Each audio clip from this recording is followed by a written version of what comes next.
Hello friends, அஸ்ஸலாமு அலைக்கும். Welcome back my channel. இன்றைக்கி வெள்ளிக்கிழமைக்கான காலையிலேருந்து நைட் வரைக்கும் என்னுடைய சிம்பிள் ரொட்டீன் விளாக் தான் உங்களுக்கு ஷேர் பண்ணிக்க போகிறேன். வாங்க வீடியோக்குள்ளே போகலாம். அதுக்கு முன்னாடி எல்லோரும் எப்படி இருக்கேன்? அல்ஹம்துலில்லாஹ் நாங்கள் ரொம்ப நல்லாயிருக்கோம். வீடியோக்குள்ளே போய் இன்றைக்கான விளாக் என்னென்னு பார்ப்போம். ஸோ இன்றைக்கி பார்த்திங்கன்னா மார்னிங்லேருந்து நைட்டு ஃபுல்லாக என்னுடைய சிம்பிளான ஒரு ரொட்டீனை ஒரு சில ஒர்க் நான் ஷேர் பண்ணியிருக்கேன். ஸோ வீடியோ பிடிச்சிருந்துச்சி அப்படின்னா ஸ்கிப் பண்ணாமல் பாருங்கள். ஸோ வீடியோக்குள்ளே போகிறதுக்கு முன்னாடி நம்ம சேனலை நீங்கள் இப்போ தான் ஃபஸ்ட் டைமாக வாட்ச் பண்ணுறீங்கன்னா ப்ளீஸ் வீடியோக்கு கீழே இருக்க சப்ஸ்கிரைப் பட்டனை கிளிக் பண்ணி நம்ம சேனலை சப்ஸ்கிரைப் பண்ணி வச்சுக்கோங்க. கூடவே பக்கத்தில் உள்ள பெல் ஐக்கானை கிளிக் பண்ணி ஆளுங்கிற ஆப்ஷனை கொடுத்து சேவ் பண்ணிங்க அப்படின்னா நான் போடுற எல்லா வீடியோஸும் உங்களுக்கு நோட்டிஃபிகேஷனாக வரும். நம்ம சேனலுக்கு தொடர்ந்து உங்களோட சப்போர்ட்டை கொடுங்க. நீங்கள் சப்போர்ட் பண்ணிங்கன்னா மட்டும்தான் என்னுடைய நெக்ஸ்ட் லெவலில் கண்டிப்பாக நான் போக முடியும். ப்ளீஸ் சப்போர்ட் பண்ணுங்கள். ஸோ இன்றைக்கி பார்த்திங்கன்னா மார்னிங்லேருந்து நான் வீடியோ எடுத்திருக்கேன். ஸோ எல்லாமே நான் கவர் பண்ண கிடையாது. ஸோ எப்போயுமே பார்த்திங்கன்னா எல்லோரும் செய்கிற வேலை தான். அது எல்லாமே நம்ம காமிச்சோம் அப்படின்னா கண்டிப்பாக உங்களுக்கு போர் அடிக்கும். ஸோ ஒரு சில இது மட்டுமே நான் கவர் பண்ணியிருக்கேன். ஸோ காலையில் பிள்ளைங்களுக்கு ஸ்கூல் லீவ் இல்லையா? ஸோ அதனால் எழுந்திரிக்கிறதே லேட்டு தான். ஸோ எழுந்திரிச்சதுமே காலைல சாப்பாடெல்லாம் எதுவும் சாப்பிட மாட்டான். பால் தான் குடிப்பான். ஸோ பால் காய்ச்சி வச்சுருந்தேன் அப்படின்னா அவனே பால் கலந்து குடிச்சிருவான். ஸோ அதை தான் பையன் பண்ணிகிட்ருக்கான். பிள்ளைங்க ஒரு சில வேலைகளை அவங்களே செஞ்சுக்கணும். எல்லாமே நம்ம அவங்களுக்கு செஞ்சோம் அப்படின்னா பின்னாடி அவங்க ரொம்ப கஷ்டப்படுவாங்க. அதனால் சின்ன சின்ன வேலைகளை அவங்களுக்கு இந்த மாதிரி இருக்கும்போதே நம்ம கற்றுக் கொடுத்துருவோம் அப்படின்னா அவங்களுக்கு ஃப்யூச்சரில் ரொம்ப கஷ்டப்படாமல் இருப்பாங்க. என்னோடய பிள்ளைங்க சின்ன சின்ன ஹெல்ப் கண்டிப்பாக எனக்கும் செய்வாங்க. அவங்களோட சின்ன சின்ன வேலைகளை அவங்களும் செஞ்சுப்பாங்க. ஸோ வெளியில் லவ் பேர்ட்ஸ் ஆல்ரெடி நான் காமிச்சிருக்கேன். ஸோ அது குஞ்சு பொரிச்சு வச்சுருக்கு. இப்போ காலையில் பிரேக்ஃபாஸ்ட் ரொம்ப பெருசாலாம் எதுவும் செய்ய கிடையாது. ஸோ நைட்டு நேற்று செஞ்ச சாதம் இருந்துச்சு. தயிர் ஊற்றி கரைச்சி கொடுக்க சொன்னாங்க. அதை தான் கரைச்சி குடித்தோம். ஸோ அதனால் அதெல்லாம் நான் காட்டலை. ஸோ மத்தியானம் ஒரு பிரியாணி ரெசிபி தான் செய்ய போகிறேன். அது என்னன்னு பார்த்திங்கன்னா வாசனை சம்பா அரிசி. கண்டிப்பாக எல்லோரும் கேள்விப்பட்டிருப்போம். அது பக்கத்தில் எங்கள் ஹஸ்பண்டோட ஓனர் காடு வச்சுருக்காங்க. ஸோ அவங்க அந்த அரிசி கொடுத்தாங்க. ஸோ அதில் பிரியாணி செஞ்சால் நல்லாயிருக்கும் அப்படின்னு. ஸோ அதை தான் செஞ்சிட்ருக்கேன். பிரியாணி ரெசிபி ஆல்ரெடி நம்ம சேனலில் நான் அப்லோட் பண்ணியிருக்கேன். அதனால் பெருசாக இது ஒன்றும் காட்டலை. உங்களுக்கு இதோட ரெசிபி வேணும் அப்படின்னா சொல்லுங்கள். நான் தனியாக கொடுக்குறேன். பிரியாணியோட லிங்க் நான் கீழே கொடுக்குறேன். மற்ற வீடியோஸோடது நீங்கள் செக் பண்ணி பாருங்கள். ஸோ நம்ம எப்பயும் போல் எண்ணெய் நெய் சேர்த்துட்டு அது கூட பட்டை கிராம்பு ஏலக்காய் இதெல்லாம் சேர்த்துட்டு அது கூட வெங்காயம் இஞ்சி பூண்டு மிளகாத்தூள் மல்லி புதினா தக்காளி இது எல்லாமே நல்லா வதங்கிடணும். வதங்கினதுக்கப்புறம் அதுக்கேற்ற மாதிரி மிளகாத்தூள் சேர்த்துக்கலாம். மிளகாத்தூள் சேர்த்துட்டு நான் இந்த பிரியாணிக்கு மிளகுத்தூள் ஜீரகத்தூள்லாம் சேர்த்துருக்கேன். ஸோ மிளகுத்தூள் ஜீரகத்தூள் சேர்த்தும் போது டேஸ்ட்டு நல்லாயிருக்கும். ஸோ அதுக்காக தான். ஸோ தேவையான அளவு உப்பு சேர்த்துட்டு ஸோ இதோட பச்சை வாசனையெல்லாம் போகணும். நல்லா வதங்கணும். நல்லா வதங்கினா தான் பிரியாணி டேஸ்ட்டாக இருக்கும். வெங்காயம் நல்லா வதங்கிறதுக்கு முன்னாடி எதுவுமே நீங்கள் சேர்க்காதீங்க. வெங்காயம் நல்லா வதங்கினதுக்கப்புறம் நீங்கள் இஞ்சி பூண்டு பேஸ்ட்டு இதெல்லாம் சேர்த்துட்டு நல்லா செஞ்சிங்க அப்படின்னா சூப்பராக வந்துடும். நம்ம மட்டனில் செய்ய போகிறோம். மட்டன் நல்லா வேகணும் இல்லையா? ஸோ தனியாக வேக வச்சு செய்கிறதுக்கு பதிலாக நான் எப்படி செய்வேன் அப்படின்னா பிரியாணிக்கு எல்லாமே நல்லா வதக்கி கொடுத்துட்டு அதுக்கப்புறம் நம்ம நல்லா க்ளீன் பண்ணி வச்சுருக்க மட்டன் அதில் சேர்த்து அந்த கிரேவிலேயே நல்லா பிரட்டிட்டு தண்ணியெல்லாம் சேர்த்தக்கூடாது. நம்ம தயிர் நம்ம பிரியாணிக்கு சேர்த்தோம் இல்லையா? ஸோ அந்த தயிரை மட்டும் சேர்த்துட்டு நல்லா கறி வேகிற அளவுக்கு ஒரு 4-5 விசில் விட்டு இறக்கிடணும். ஸோ அதுக்கப்புறம் நீங்கள் அதுக்கேற்ற மாதிரி தண்ணி சேர்த்து நீங்கள் பிரியாணியை திரும்ப செஞ்சுக்கலாம். நீங்கள் தனியாக வேக வைக்கணும் அப்படின்னா தனியாக தண்ணி சேர்த்து அது கூட இஞ்சி பூண்டு பேஸ்ட்டு இதெல்லாம் சேர்த்து நீங்கள் செய்யணும்.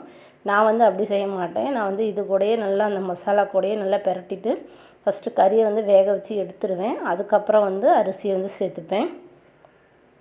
ஸோ இது பார்த்திங்கன்னா அரிசி இது வாசனை சம்பா அரிசியாக நான் இந்த அரிசி யூஸ் பண்ணதே கிடையாது.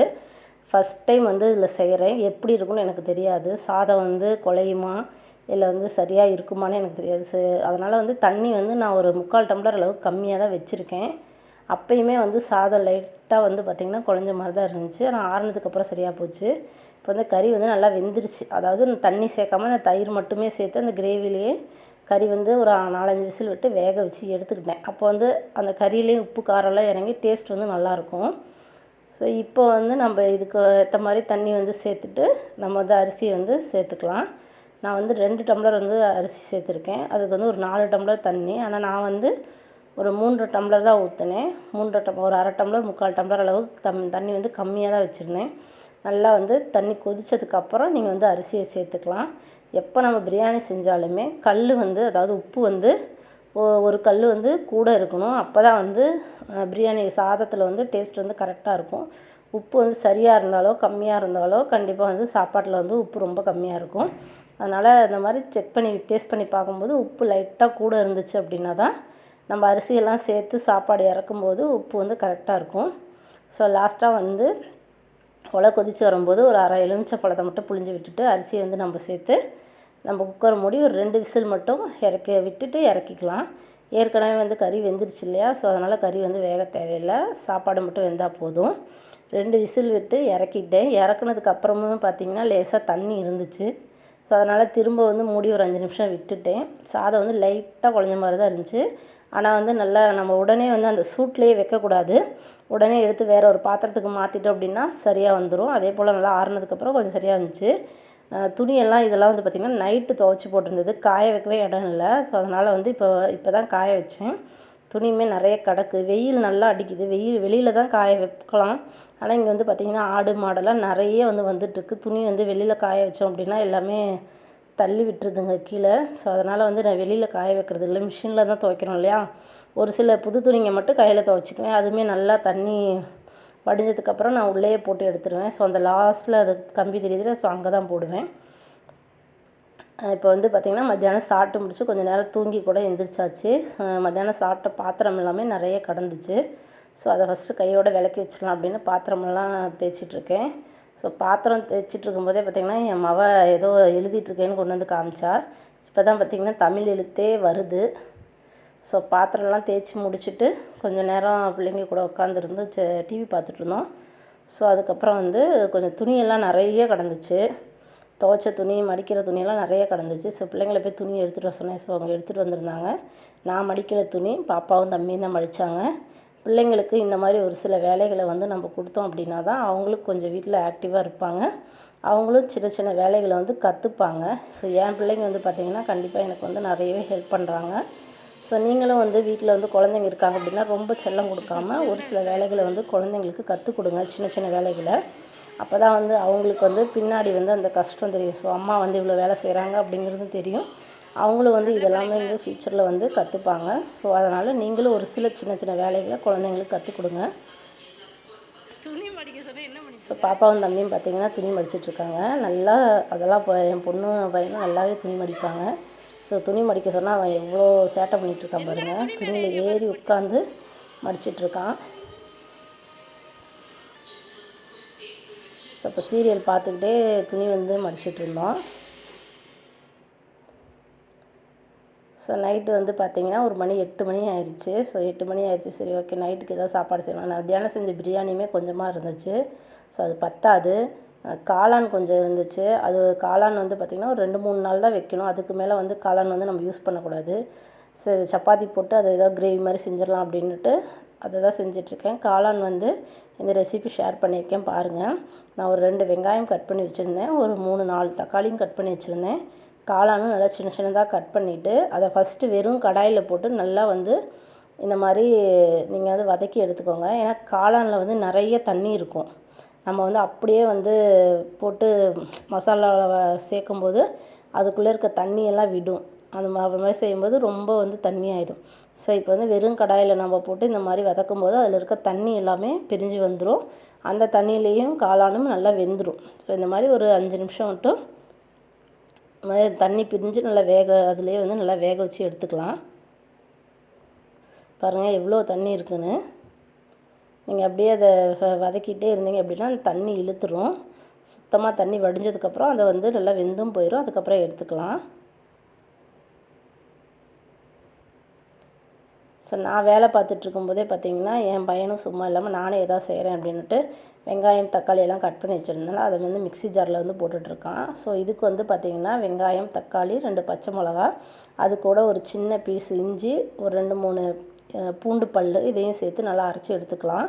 நீங்கள் வெங்காயம் தக்காளி வதக்கி செய்யணும் அப்படின்னாலும் நீங்கள் வந்து வதக்கி கூட செய்யலாம்.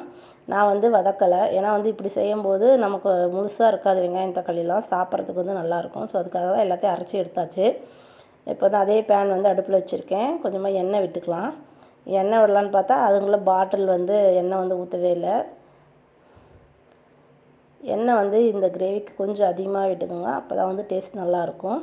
எண்ணெய் ஒரு 1/2 ஸ்பூன் அளவுக்கு ஜீரகம் சேர்த்துக்கலாம். ஜீரகம் நல்லா பொரிஞ்சு வந்ததுக்கப்புறம் நம்ம அரைச்சி வச்சுருக்கோம் இல்லையா, வெங்காயம், தக்காளி, பச்சை மிளகா, அது கூட ஒரு இஞ்சி, பூண்டு இதெல்லாம்.